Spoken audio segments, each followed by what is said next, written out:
예, 그 할머니가 아마 손자를 데리고 집을 나온 모양이에요. 근데 네. 결국 참 비극적인 사건이 그렇습니다. 벌어졌는데 무슨 얘기입니까? 정말 이게? 안타까운 건데요. 지난 4월 23일이 토요일입니다. 예. 이때 이제 그 손자, 그다음에 그 뇌경색 그 질환을 앓고 있는 아들, 그다음에 딸 이렇게 그다음에 64세 된 이 여성, 그다음에 손자 이렇게 5명의 가족이 있는데 사실상 좀 경제적으로 그렇게 어려운 지금 상황이었다고 합니다. 그리고 더군다나 집안에 이제 그런 어떤 질환이 있는 가족이 있고 그럼에도 불구하고 이 64세 된 여성이 상당히 생계 유지를 했었다고 합니다.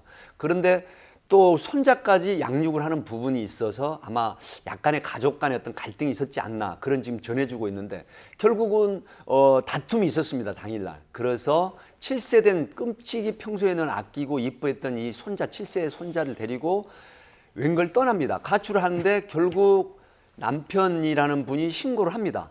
그런데 경찰에 실종 신고를 하고 추적을 해보니까 그 당일날 오후 1시 30분에 충주 종합터미널에서 포착이 됩니다.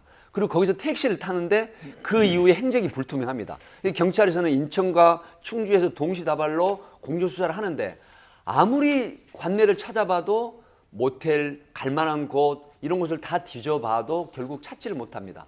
그런데 결국 지난 14일하고 오늘 할머니가 그 남한강변에 시신으로 발견이 되시고 그다음에 손자 7세 된 손자도 결국 시신으로 발견이 된 119 구조대 경찰이 찾았습니다. 그래서 이 부분이 지금 사회적으로 너무 안타까운 이런 어떤 사회적인 어떤 병리 현상이냐 아니면 정말 어떤 그 사회 안전망 시스템에 구멍이 뚫렸느냐 뭐 전문가들이 많은 얘기를 하시는데 정말 이런 부분들이 계속해서 발생을 하니까 너무 지금 국민적인 트라우마가 있다 이런 여론이 좀 높이 형성되고 있습니다. 아니 근데 그러니까 결국은 이제 생활고 때문에 이런 일이 발생을 한 거 아니겠습니까? 그죠? 네, 지금 좀 확인을 해봐야 됩니다. 그런 부분은. 그런 부분이요. 그러니까 단순히 생활고 때문은 아니었던 것 같고요. 이게 아들이 있는데 아들이 이혼을 하고요. 예. 그리고 아들도 그렇고 아까 손자도 뇌경색이라고 그렇고, 네, 말씀하셨잖아요. 그렇습니다. 그러니까 아들하고 손자하고 둘 다 이제 뇌질환을 앓고 있었어요. 그러니까 그 상황에서 아들도 사실 어찌 보면 이 할머니가 다 케어를 해야 하는 상황이고 손자까지 케어하는 상황이 되니까 이 양육 문제로 할아버지하고 좀 가끔 다툼도 좀 있었던 것 같아요. 그러니까 그 상황에서 현실적으로 경제적인 문제도 그렇고 한계가 있다 보니까 나는 이렇게는 도저히 못 살겠다라고 생각을 하셨던 것 같은데 일단 이게 처음부터 자살을 생각하고 가셨던 건지는 모릅니다. 아직은. 그리고 지금 자살은 아직 현재까지 추정인 상황인데 이제 지금 현재 외상이 없는 상황이니까 일단은 자살을 보고 있는 건데요.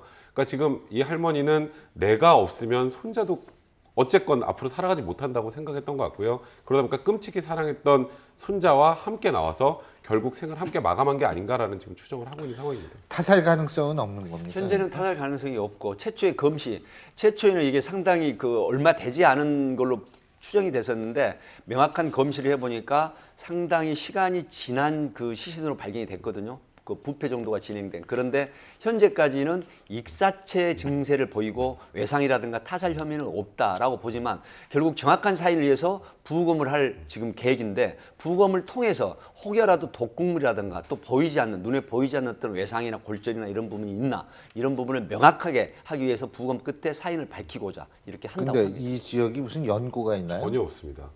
연고도 없고 그다음에 평소에 그 가족들 이제 진술이 나오는 걸 보면 연고라든가 지리감이라든가 그다음에 방문한 적이 없다라는 부분이 있기 때문에 그 부분도 현재는 상당히 미스터리하다 이렇게 지금 보고 있습니다. 가족도 그렇고 아무도 나를 못 찾았으면 하는 생각으로 나갔다라고 보는 게 일단 일반적인 생각인 것 같고요. 그런 거죠. 그러니까 치일버스 터미널에 가서 그냥 제일 먼저 오른 차.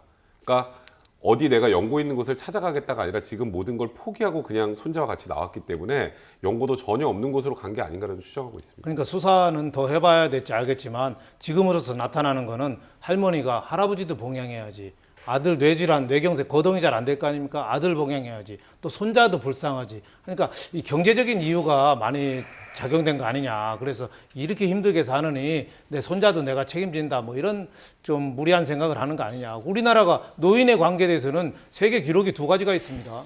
하나는 노인 빈곤율 48%로 그렇죠. 세계 1위고 예. 노인 자살률이 10만 명당 81명, 그것도 세계 1위예요. 예. 그러니까 옛날에 개발 시대에는 노인들이 열심히만 살다 보니까 스스로 노후 준비를 하나도 못한 못했죠. 거예요. 그리고 우리나라가 세계에서 돈이 있어야지 부모 집을 자주 찾아가는 거를 통계를 내봤더니 돈하고 자주 찾아오는 거랑 제일 밀접한 나라가 우리나라예요. 연관 지수가.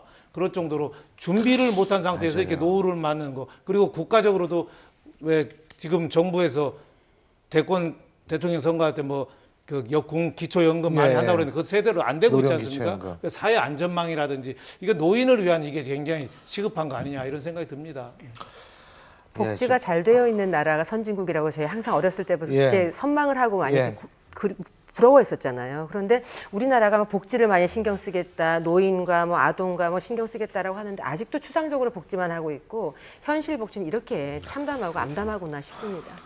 예, 정말 그 가슴 아픈 얘기입니다. 물론 아직 사인을 우리가 확실히 알 수는 없지만 그 연고가 아무도 없는 곳에 이 혼자 버스를 타고 가는 할머니의 심정이 어땠을까라는 생각을 해보면 정말 목이 메입니다.